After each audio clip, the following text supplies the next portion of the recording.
You gotta remember, they gotta keep it limited to what they want to do with this game because, like Avatar said, they might be coming out with the number 2, and it would be more reasonable to put all of the 1,000 Year Blood War characters in the second game. So bigger marketing, plus attract people over there versus over here. Exactly. Yeah. So if they do, like, this is how I see it now. They're gonna have like at least 2 season passes. The first one, they give us like a little tease of the 1,000 Year Blood War, and then with that second one, I can see us getting Momo. I can see us getting Barragon. I knew he was gonna say it. Because Barragon, he's gonna be in the story mode 100%. There's no way they're just gonna kick him out. And of course, they're gonna do most likely something like the Demon Slayer thing, where there were characters within the story that you could not play at the time, but eventually they were DLC.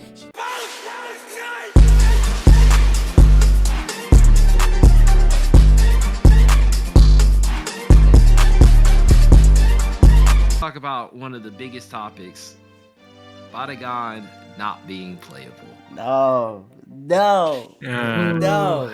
I don't even want to hear about it, dog. So Barragon was obviously one of the number 1 characters I wanted to play the most. If you guys see my channel, he was the one that I had the biggest anticipation. I had so many thoughts of how he was going to be played, just for him to be tossed aside and respired out because now he's fading away. So I don't know what they're thinking. Hopefully he's DLC, I'm praying, but if not, I'm just gonna walk this shame and cry my entire tears out, dog. He say that, but we know dang well the minute he go on that walk, when the cameras aren't showing, he gonna pull up with his shorty and be like, I ain't even that mad that he not in the game. Hey.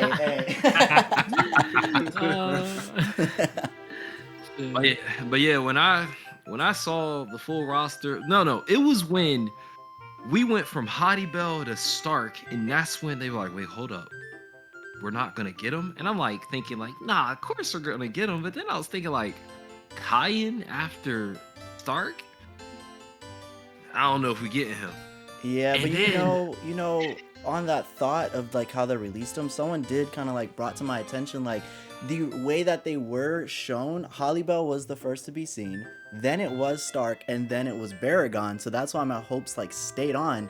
And then of course we get hit with Globku saying roster is over. We'll get into that into a second, but that just blew my mind. Yeah. I mean, guys, did we not learn from like the whole timeline of the way they were releasing characters and whatnot? It was extremely inconsistent.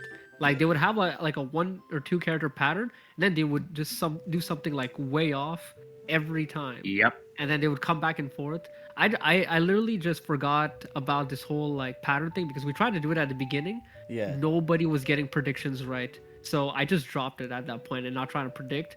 I was like, okay, it might be Hallibell and then Stark, and it could be something else at that point. Just forget about like trying to decipher this, because in terms of marketing wise, the way they've been releasing trailers, yeah, that's what their pattern is, literally being unpredictable.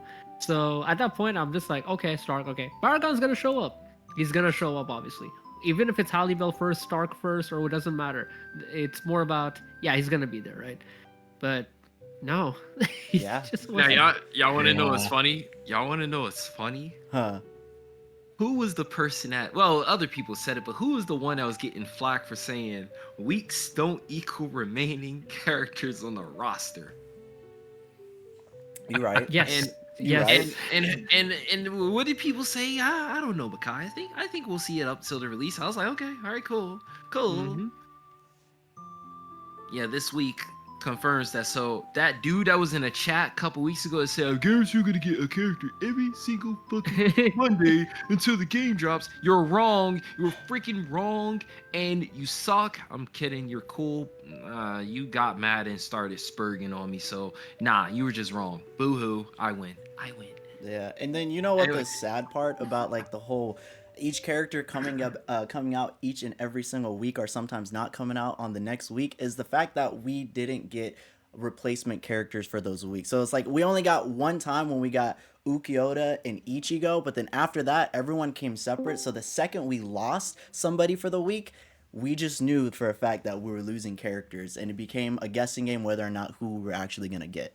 All right, so Avatar, we was basically talking about how the boy Baragon didn't make it to the roster. Oh, yeah. He said, I don't care. What he said? He's not a Bleach fan, you know. I ain't say I wasn't. No, I ain't say I wasn't. It's just the fact that like no, because it's like I guess I'm looking at it from a different angle than most people, because like it's like a fighting game, and like who's to know Tamsoft the type of company? See, a big thing is a lot of people haven't had Tamsoft on a game they play, and respectfully so. Like you would never tell somebody, unless you don't give a fuck, that you played a Senran Kagura game. But like again, like if somebody's missing now, they could come free for later or DLC later, right? Like that's the thing about them. I'm gonna be honest with you. I feel y'all though at the same time, because I really want Momo. Yeah. There you go. That's crazy. She's actually like one of the most anticipated characters. Every time I see like Reddit little clips or people talk about Momo is hilarious. Like as Momo, a concept. Momo has become the Waluigi of Rebirth of Souls. Like straight up. Oh, the Waluigi. What? Deep down, nobody really wants her, but everybody's been hyping her up because she's the freaking like unexpected pick. Oh my god. For me though, like for real rap, if I'm being real, like the roster was perfect when they revealed the game. Remember the trailer they showed? I'm very basic, like Karakura Town, like that's all I need. Like I don't really need much from a Bleach roster. Like, is there Ichigo? Sadly, I actually was gonna play Orihime if she was playable. Oh man, that hurt me. Yeah, that really because like a lot of people are like, why do y'all want Orihime? It's not about if what she does in the show and stuff like that. It's almost like equivalent of them like never putting Sakura playable in part 1. Exactly. Right? She's a part of the squad. It's like you can't just not do it. They could have made some shit up. Like it's not that hard, you know. No, with Orihime actually, the crazy thing is, no, she actually has a moveset you can actually work with. The crazy thing, that's the crazy thing about Orihime. If you read the manga, you know that she has offensive and defensive capabilities. She has a shield that has a counter-like properties that can reflect back to opponents. That's just to name a few. You do your research, you can find a lot. And I've played all the major Bleach fighting games on my channel. I literally was trying to check out, because Tamsoft is trying to look at the history of Bleach games and trying to take things from it and apply to Rebirth of Souls. Right. And those were absolutely one of them. You look at Orihime, her moveset, she's been playing in every single fighting game. So it's that's the weird part about me, is the fact that she's not playable here. She's being thrown in Soul Resonance right now. Like, another new Bleach game that's coming out, and we can't have her in Bleach Rebirth of Souls? That's crazy. Yeah, it's so weird. And to me, she's the one that hurts the most, because Baragon, obviously, I would say it's like top 2 that hurts the most. Top 1 is still Orihime, because she's a main character, right? She doesn't deserve this kind of thing, so it's very confusing to me, where she has a moveset, you can make something work, and yet they didn't go with that route. Oh, okay, so I think what Bleach Rebirth of Souls, because you gotta think about it in terms of Tamsoft, right? They're very big on, which I try to get this to a lot of people, and I don't want to scare people, because people be like, ugh, fighting games. But like the way the trailers, the whole market of the game has been like a fighting game, right? Like if you followed a Street Fighter 6 or a Tekken 8, it's very similar to that. I think a lot of people don't realize that, like, which is frustrating, because I understand the Bleach fandom perspective, because the game is so good and then it's adapting a certain part. But here's my hot take. I'm gonna say this now. Y'all ready? Yeah. All right. We getting a Bleach Rebirth of Souls 2. All right, it's not a hot take. I agree. It's not a hot take. I agree. Okay. I agree. So the reason why I'm saying this, unless we get some DLC that changes that whole thing, but like they still got to do like the Fullbringer, and then they could do even more with 1,000 Year Blow, because we don't know what all the characters is gonna be, right? And if we're being honest, if the seasons pass, if we buy the seasons pass by the end of this week, right? That anime's not. When is the last core coming out? Should be the start of next year, probably. Right. Give or take. So logically, that means the DLC for the 1,000 Year Blood War has to be from either early core 1 more than likely, and some of the core 2. So what they'll probably do is for that they'll probably be like, okay, this game did good. Tamsoft comes back in around a year and a half, 2 years later, or whatever. and it could be a DLC expansion or like the Fullbringer and movie stuff as well. But they still have a lot of stuff they can do, like the movie stuff, Fullbringer, then actually adapt that whole arc into a game itself. Right. Now they got the foundation.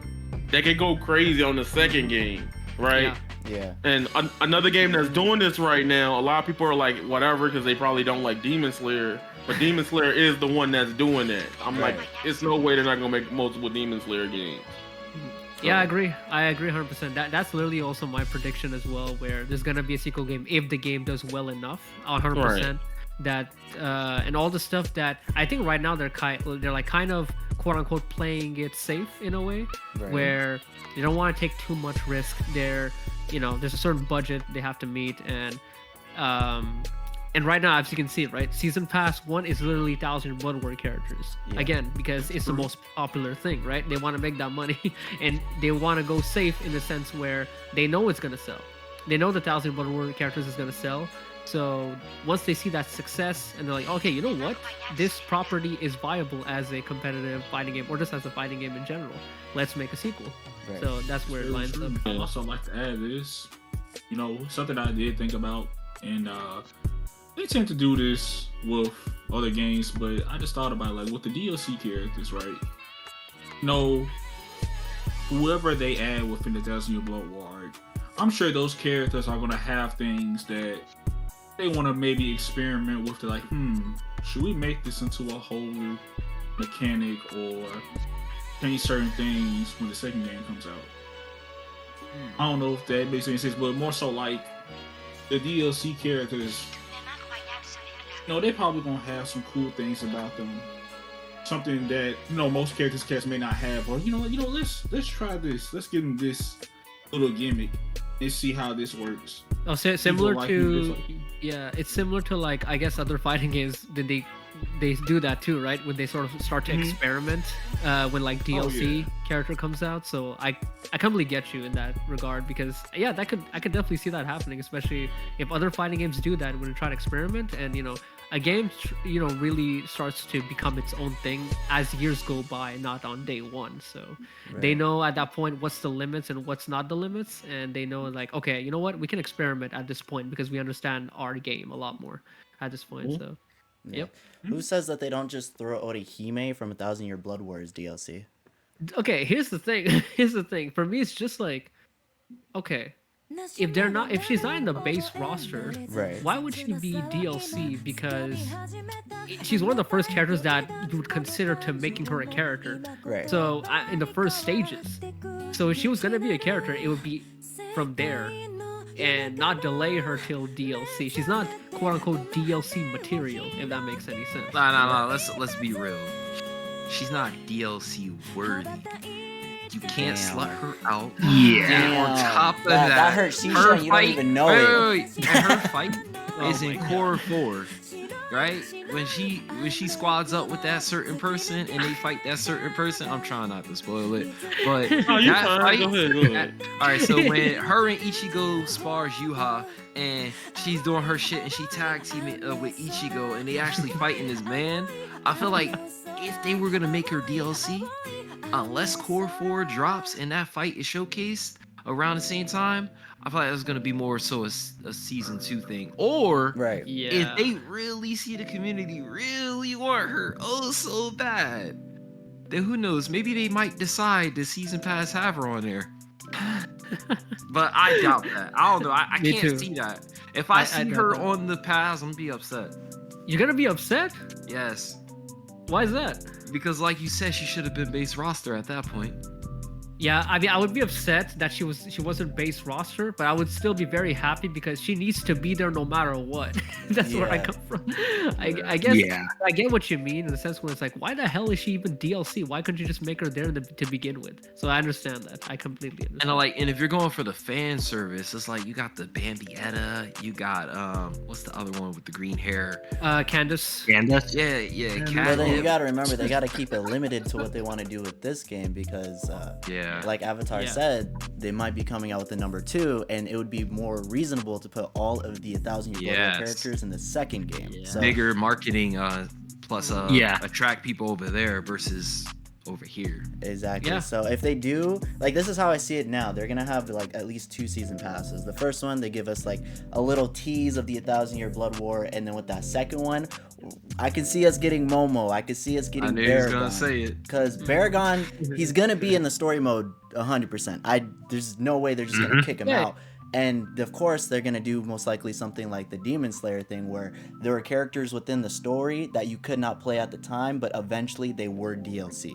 Yeah, I definitely see the game getting a 1,000-year blood war and then go into a complete fresh seasons pass. At least 2 years of additional content. I think Senran Kagura went through 2 to 3 years of content, even if it wasn't just characters. It was a little update. So it's like a lot of stuff they doing. A lot of people are like, why you keep referencing Senran Kagura? Because the stuff they doing it here, but like nobody in the space knows this, right? Right. So it's like it's weird in that regard, where it's like, okay, I know what they're doing and why they're doing this, and I know why they not doing this, because they got Bleach. They got an IP that's bigger than Senran. So it's like, it made me see weird how they moving, but this is the first time Tamsoft has ever like cooked with Bandai, I believe, if I can think of, in years.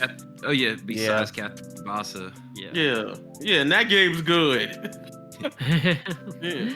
They made a soccer game that was crazy. So it's like, I don't know. I feel like Tamsoft's track record is like probably like a match made in heaven for them. Yeah, but here's also another thought that I had for them making a number 2, because within this Bleach game, we've got more characters than we expected. Granted, we didn't get everyone that we want, but the roster is still pretty decent in size. Right now, we got 33 characters if we count Dungai, and then we're going to get an extra 4, putting it at 37 for the DLC. So who's to say that instead of them making a number 2, they just stay focused on this game? And I'm going to add a little bit more onto it. The combat in this game is very unique. Like, when you go and read everyone is like sustained to themselves. Like, you're not gonna match most characters to everybody else.